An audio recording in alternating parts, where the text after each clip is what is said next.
The sound wasn't a heartbeat. It was too sharp, too rhythmic. Click, click, click.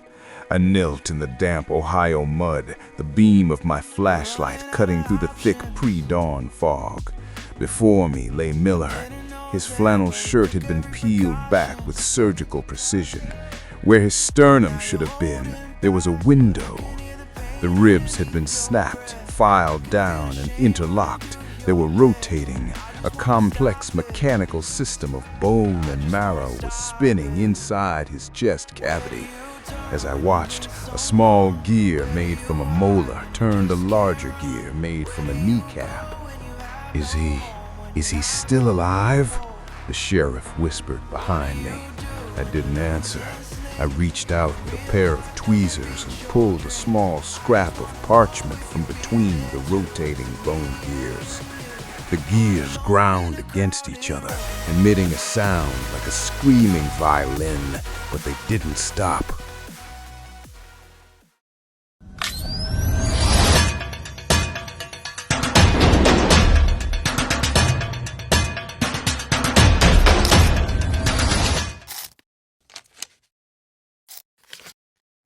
I stood in the core, a room made of obsidian and pulsing fiber optics beneath a derelict Chicago slaughterhouse. For years I had chased the flickering ghosts of the Archon Group, neighbors with too many teeth, cities that vanished from the map, and the 16-digit codes that governed our simulated lives. I thought I was a hero, a whistleblower destined to tear down the walls of our digital cage and return us to the truth. My finger hovered over the enter key, the screen glowing with the sickly artificial violet of the archive's master command. With a single heavy keystroke, I executed the null point command, and the world as we knew it began to dissolve. The transition wasn't violent. It was an agonizingly slow erosion of everything we believed to be real. The violet sky above Chicago didn't shatter. It peeled away like wet wallpaper, revealing a heaven that was cold, vast, and terrifyingly indifferent. The digital hum that had been the background noise of our existence for 30 years simply stopped, leaving a silence so absolute it made my ears bleed. I watched as the sleek, optimized skyscrapers of the city flickered and transformed into the rusted, skeletal remains of a civilization that had been decaying in secret since the 1990s. We weren't being freed. We were being evicted from a dream into a graveyard.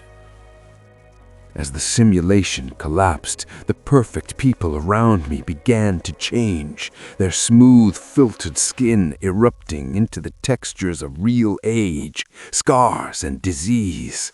The Archon Group hadn't been a corporation of villains.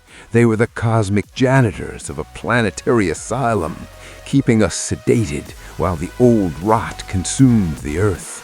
I realized too late that the glitches I had fought were actually the stitches holding our sanity together. By deleting the archive, I hadn't saved humanity. I had pulled the thread that unraveled the mask. Now, billions of people were waking up in a world they didn't recognize, clutching memories of lives that never actually happened. The smell was the first thing that truly broke me, a sensory assault that the archive had never been able to render correctly.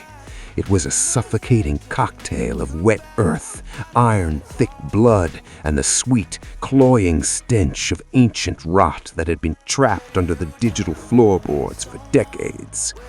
In the simulation, air was sterile and scentless, but here, the atmosphere felt heavy, like it was trying to drown us in the reality of our own biological decay.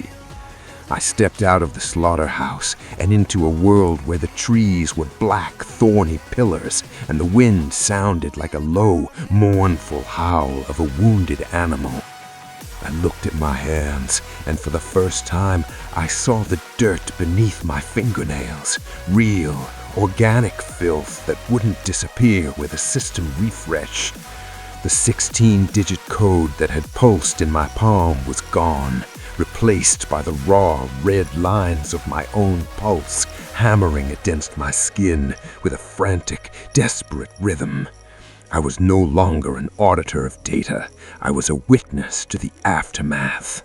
The Archon Group era was dead, but something else had been waiting in the trash folder of reality, something that didn't need code to survive. As the first real sun rose over the ruins of Chicago, I heard a sound that chilled me to my core. A rhythmic, mechanical tick-tick-tick that shouldn't exist. The Great Awakening was not the celebration I had envisioned during my long nights of whistleblower manifestos. Instead of people dancing in the streets, there was only a hollow collective shock as millions realized their homes were ruins and their history was a lie. The Archon Group had cached us in a version of 2026 that looked like a tech utopia, but the real 2026 was a wasteland of rusted metal and overgrown concrete. I spent the first 48 hours after the shutdown wandering through the debris, watching people try to interact with objects that were no longer interactable in the way they remembered. A man tried to call his wife on a phone that was nothing more than a piece of molded plastic. A woman tried to enter a house that was just a pile of rubble. I found myself drawn to the outskirts of Oak Haven, the town where this all began, but it was no longer the quaint suburb of the simulation. The real Oak Haven was a series of collapsed foundations reclaimed by a forest that looked like it had been grown in a nightmare. The trees didn't have leaves. They had long, needle-like protrusions that vibrated in the wind, creating a constant low-frequency hum that made my teeth ache. I realized that the real old rot wasn't just decay. It was a form of life, an organic, invasive force that had been held at bay by the Archon's violet light. Now that the light was gone, the rot was moving with a terrifying silent speed, claiming everything in its path. It was here, in the shadow of a collapsed water tower, that I found the first piece of evidence that the carver had returned. Tucked into the hollow of a dead oak tree was a small wooden box, polished to a high shine that looked out of place in the surrounding filth. Inside was not a digital message, but a physical object, a human thumb preserved in resin with a small brass gear driven through the bone. There was no note, no 16-digit string, just the visceral reality of flesh and metal joined in a way that defied modern medicine. This was the carver's calling card, a reminder that he had been waiting in the unrendered spaces for the moment the walls came down. The sheriff with the new, raw Oak Haven was a man named Miller, not the Thomas Miller I would later find in the field, but a distant relative who remembered the world before the Great Skip. He looked at the thumb in the box and didn't see it a crime. He saw an omen, his eyes clouded with a fear that went deeper than anything I had seen in the simulation. The Archon Group didn't build the archive to keep us in, he whispered, his voice trembling as he looked toward the dark woods. They built it to keep him out, Silas, and you just gave him the winding key. I felt the weight of my decision pressing down on my chest like a physical stone, the guilt of the final shutdown beginning to manifest as a cold, sharp dread. I spent so long focused on the how of the simulation that I never stopped to ask why it existed in the first place. If the Archon Group was the cage, then the carver was the beast that had been prowling the perimeter for 30 years, sharpening his tools and studying our anatomy. As the sun dipped below the horizon, the silence of the woods was broken by a sound that made my heart stop.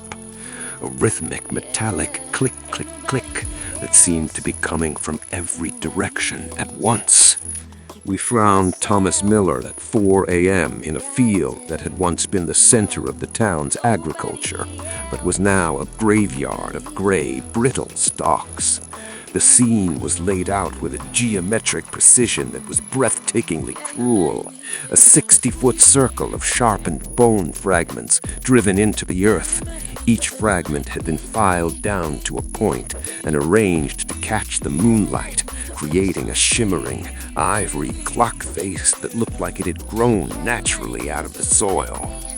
In the center of the clock sat Miller, his body positioned with such care that it looked like he was resting, but his eyes were wide, fixed on a sky he could no longer see.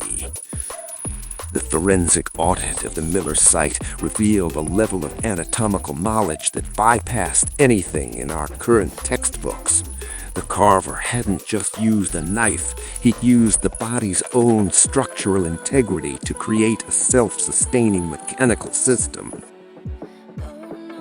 I watched as the coroner, a man who had spent his life looking at digital cadavers, broke down in tears when he realized that every incision on Thomas's body followed the natural lines of his muscle fibers. There was no waste. Every ounce of blood had been drained and stored in small bone vials, placed around the perimeter of the circle, acting as weights for a pendulum system that was buried beneath the victim. As I approached the body, the smell of iron and ozone hit me, a reminder that we were no longer dealing with clean data. The air around the corpse was vibrating, a physical sensation that felt like a low-voltage current running through the soles of my boots. I noticed that Thomas's fingernails had been replaced with small serrated brass plates, and his hair had been braided with copper wire that disappeared into the base of his skull. This wasn't a murder meant to send a message. It was a construction meant to perform a task. The carver was using the human form as a chassis for something much older than the Archon Group, a technology of bone and gear. The local police were paralyzed by the sheer physicality of the scene, unable to comprehend a killer who didn't leave fingerprints or digital footprints, but instead left a masterpiece of biological engineering. They looked for DNA, but every surface of the bone clock had been wiped clean with a caustic lye that had etched the carver's intent into the very earth. I realized then that the auditor was no longer a title for someone who checked code. I was now an auditor of the macabre, a man who had to count the gears in a human chest to find the truth. The world had become a clock, and Thomas Miller was the first tick of the second hand. I knelt beside the body, the damp Ohio mud seeping into the knees of my trousers, and I felt a strange magnetic pull coming from the victim's chest. It was a rhythmic pulse that didn't match a human heart, a sharp metallic vibration that seemed to be echoing the rotation of the earth itself. I looked at the sheriff, his face a mask of pale terror in the moonlight, and I knew that he could hear it too. The sound of a life being turned into a machine. I reached out to touch the flannel of Thomas's shirt, and as my fingers made contact, the ticking sound grew louder, a frantic mechanical screech that sounded like a warning. The sound wasn't a heartbeat. It was too sharp, too rhythmic. Click, click, click. I knelt in the damp Ohio mud, the beam of my flashlight cutting through the thick pre-dawn fog. Before me lay Miller. His flannel shirt had been peeled back with surgical precision. Where his sternum should have been, there was a window. The skin had been pinned back with silver needles, revealing a cavity that had been hollowed out and replaced with a complex rotating assembly of calcified bone and brass. The ribs were snapped, filed down, and interlocked. They were rotating in a slow, clockwise motion, acting as the main housing for a series of smaller gears. A complex mechanical system of bone and marrow was spinning inside his chest cavity, powered by a tension spring made from a sharpened section of the victim's own spine. As I watched, a small gear made from a molar turned a larger gear made from a kneecap, the entire assembly humming with a terrifying, purposeful energy. It was a bone clock, a biological timepiece that was using the residual energy of a dying nervous system to keep the seconds. "You see, is he still alive?" the sheriff whispered behind me, his voice barely audible over the sound of the grinding gears. I didn't answer him, because the truth was far more disturbing. Thomas Miller wasn't alive, but his body hadn't realized it yet. The carver had wound the corpse, setting a process in motion that would continue until the last drop of biological fuel was spent. I could see the lungs, treated with a strange dark resin, acting as bellows to force air through a whistle carved in a throat, creating a low, mournful tone with each rotation of the ribs. I didn't hesitate. I reached out with a pair of tweezers and pulled a small scrap of parchment from between the rotating bone gears.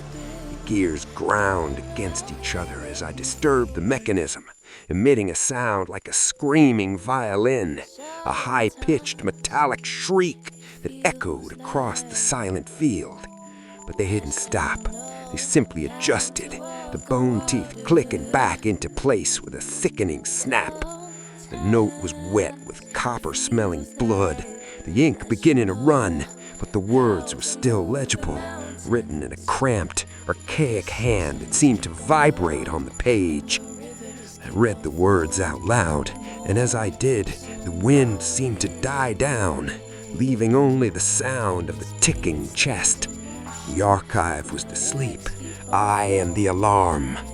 As the words left my lips, Thomas Miller's cataracts clouded eyes snapped open, looking directly into mine with a clarity that shouldn't be possible. He didn't speak, but his jaw moved in sync with the clicking of his ribs, a silent counting of the seconds that were left for all of us. At that moment, I realized that the update was over and the countdown had truly begun.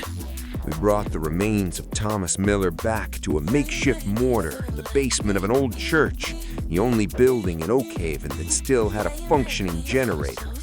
Dr. Aris Thorne, the man who had once been the lead medical auditor for the Archon Group, stood over the body with a look of profound, scientific despair.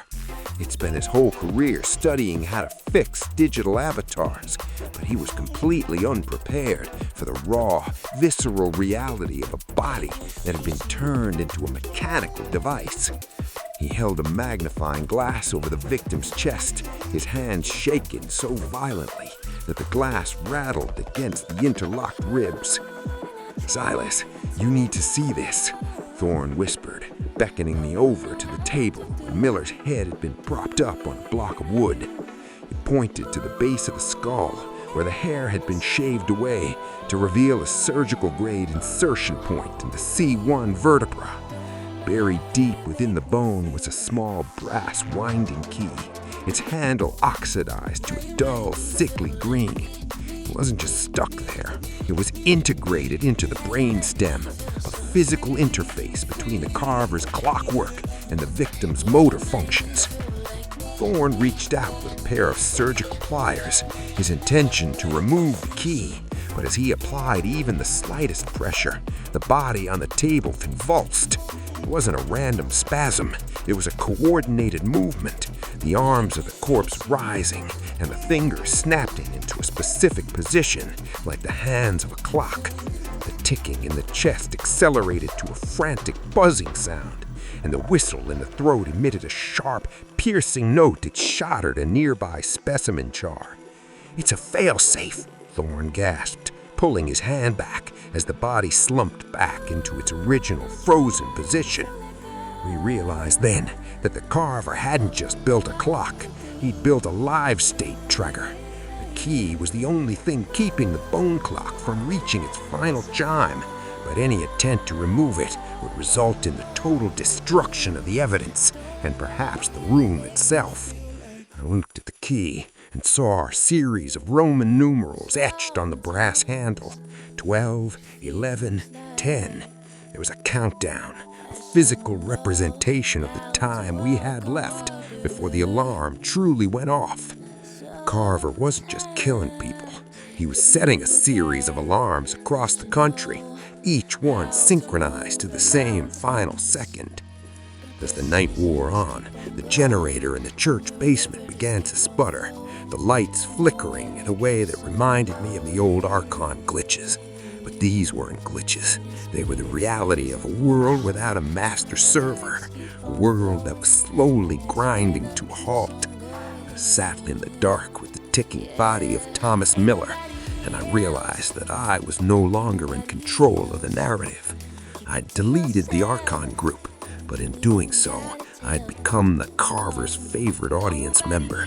He wasn't hiding from me, he was performing for me, and Thomas Miller was the opening act. The Archon Group is a memory of a violet-tinted dream. Thomas Miller is the cold, ticking reality of the morning after. The case is far from closed. The eye tooth found in Miller's pocket has led me to a map with 11 more pins, 11 more gears that need to be found before the clock strikes 12.